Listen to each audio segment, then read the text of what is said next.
All right, so today it is Friday. That means one of us is in the hot seat for Plead the Fifth. 5 really uncomfortable questions designed to make you squirm a little bit. You can pass on one of them. We call it Plead the Fifth, and Abby is up today. I typically don't dread these, but now that last time y'all really came at me, and to where I felt like I needed to go back to therapy, I'm a little nervous. Just so I have this right, the time that people came after you said, "Hey, come after me."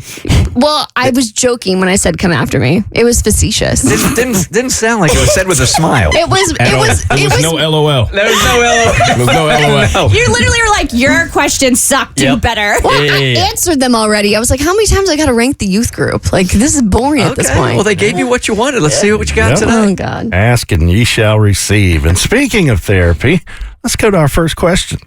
Abby, if you sat down with your mom and dad in a therapy sesh and your therapist said, "So, Abby, why are we here?" Why are we here? What would you lead with? My entire childhood. No, I mean, this is nothing new. I definitely I was the quote unquote least favorite child. And you think that at some point that's going to I hate to say the word treatment because I think, again, it just sounds so much more dramatic than it is. But there were things in my adulthood that happened that I was like, okay, at this point, this is too obvious that there is some favoritism here.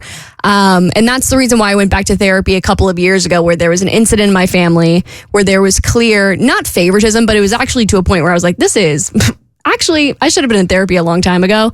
And preferential treatment of one child over the other. Yeah. But more than that. Yeah. To the point where it was like, my parents should be better than this. I love my parents. They've done a lot of great things for me, but there was one incident that happened and I was like, this is actually objectively terrible. So probably just talking about that and how there have been small incidents like that throughout my life and how that has affected me as an adult. When you've talked about this on the show before, your mom listens all the time. So has she ever... she's listening now. Hi, Mom. Hey, Mom. Has she ever circled back, or your dad ever circled back when you're making these accusations clearly you loved my brother more than you loved me? Are they ever like, oh, that's ridiculous?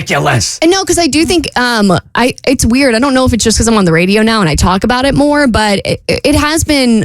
Our relationship has just been so much better in recent years that it's just not worth hashing out again. You know what I mean? Life is good now. I'm kind of moved on. We're all moving on. I have no interest in just, making our lives more difficult or more complicated than it needs to be. You are better than me. I would be mad if my parents didn't acknowledge it. Yeah? Would you really? Yeah, if I was saying that and they didn't come to me and go, well, why do you feel that way? It would hurt me. Yeah, at some point I had to get my dad to apologize to me. And then he apologized and I was still mad. Same. Yeah, you think you want the closure till you get it. It's not what you think it's going to be. But was it a forced apology? When your dad, and also your dad too, Mo? No, mine wasn't forced. No, okay. Yeah, he did it on his own. Okay, good. Mine was forced. And then I made him do it 5 or 6 other times. Oh. And then at some point he was right. He said, look, how many times do I need to apologize to you? I realized I was a crappy dad. I'm really sorry. I gave you the best I could. So this is the last time I apologize. He was right. I mean, he had said it enough. Either you accept it or you don't. Yeah, right. Yeah. Yeah, and that's kind of where I'm at. Let's just be friends now. I'm good with that. All right, Abby. Which is more fun for you to do? The Bert Show or the podcast Personality Hires with the youth group? Oh, this isn't a hard question. I think it kind of depends on the day. There are some days where it's not as fun to record personality hires, just depending on what the vibe is. The vibe is just different every day. Every day you come into work, some people are in a silly, goofy mood, and then there are some days where people are not in a silly, goofy mood. So I think it just kind of depends, what's the segment? What are we talking about? How is everyone feeling? Is everyone kind of a little slap happy? Because it just depends on whatever group is just having the most fun that day. Because there are days where, this show feels more like work, and then there are other days where I'm like, oh my God, I can't believe this is my job. And I feel the same way about personality hires. Yeah, I think it's the same thing for in here too. There are days when I walk in here, and it's kind of your job is hosting that podcast, and my job hosting this podcast is sort of taking taking inventory of the temperature of the room. Yeah. And there are just some days it's harder than others. For sure. For me, it's whatever's on the schedule. If I get something heavy to talk about, it ain't gonna be a good day. It's the content for sure. Yeah. All right, here comes a tough one. What's your body count?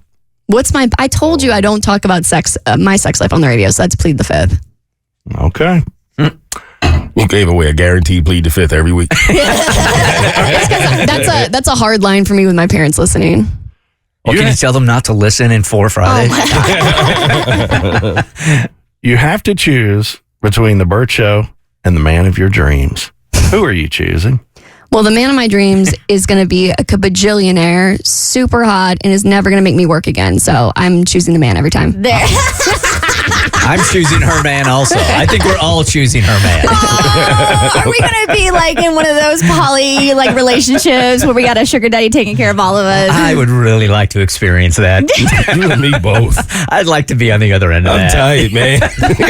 Help me, please. Abby, get on find that rich man for all of us. Listen, we literally, I feel like every 3 months we do some kind of like nationwide search where we're like, date this poor woman. And then like 4 people apply. And they're like, no thanks. Is that a bit for the radio? Would you be up for that? If it was, we'd do the similar bit like I did with Stacy, date my ex-wife, but we specifically try to find you a sugar daddy. A sugar daddy? Would you be interested in a bit like that? Call us right now if you want to go out with Abby, but you have to make over, what is it, $1 million a year? More than that. Yeah, more than that. Maybe $2 million a year. It depends. Like, what do I have to exchange? Like, I don't want to I don't want have to do any sexual favors for this grandpa. Well, then that price has to come down then. I think we look for somebody that's making $35,000. You done upped it to $2 million, but you don't even. Come on. Yeah. I don't want to send no like naked pictures to this man. You're making what, $1 million, $2 million? Yeah, you don't got to do anything. I'll send them naked pictures. I could do that on OnlyFans. I could sign up right now and quit this job if I was willing to sloot out my body. Not nearly as good radio, though. So can we at least try it next week? Call right now if you make over $2 million and you are willing to take care of Abby. Okay. Okay. That's got me wondering, how much y'all think I'd make with my body on OnlyFans? There's definitely a specific niche. They're going to charge you. Can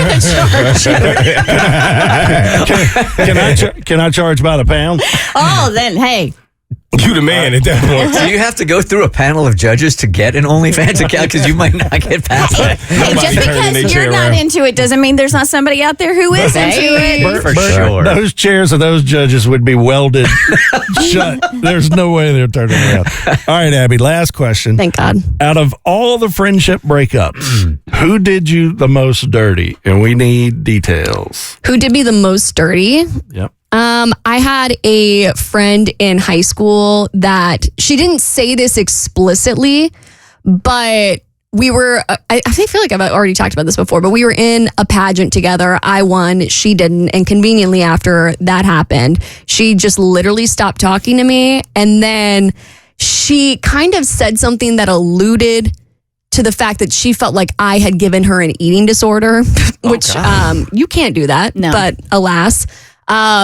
And I never really got an apology for that, even though this person has reached out to me before and we've had conversations since then, but I've never gotten like a, hey, I'm sorry for accusing you of that. That wasn't great. And also like ditching you senior year of high school wasn't cool either. And like isolating you from our entire friend group. Probably shouldn't have done that either. So probably that one.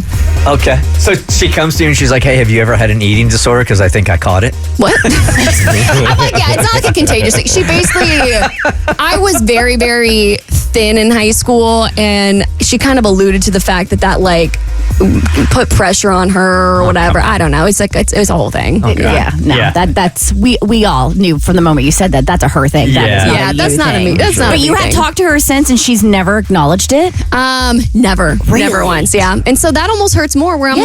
like, we should have just gone our separate ways rather than you sitting across a table from me for 2 hours and just totally ignoring it. But you don't have any contact with her anymore, right? And no, like we're cordial. Really? Yeah, I mean, I haven't seen her in years, but like if I saw her at a bar, which I never would, I'd be like, hey. I would not. Bye. You are a better woman than I am. Yeah, like me. I've had some really whack friendship breakups.